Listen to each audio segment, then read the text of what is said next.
Hi guys, so today kakatapos ko lang mag-drawing ng Naruto. See? Yan si Naruto. Yan si Naruto. Bibili ko sa TikTok. Okay pa sa kanya. So, first is yellow yung kulay ng buhok niya, diba? Diba? Yellow yung kulay ng buhok ni Naruto. So, yellow din natin yan. Alam ng pink. Diba? Pasensya na sa TV guys. Bakit yun yung boses ko?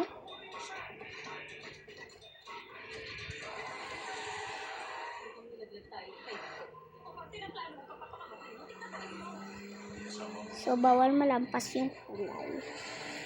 Bawal malampas yung color. Walang gray ba dito? Ay, wala. So, black na lang. I-like na lang natin yung black. O yung pencil na lang kaya guys.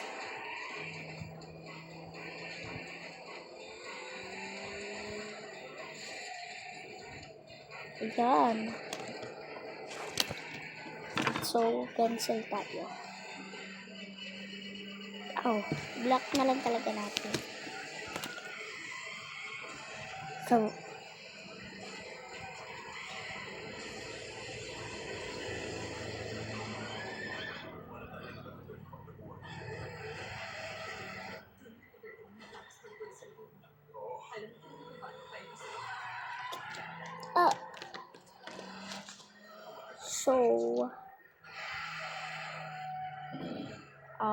babalik lang ako pagkatapos ko ito kasi magpa-part 2 na lang ako pagkatapos ko magkulay na ito. Bye bye, part 2.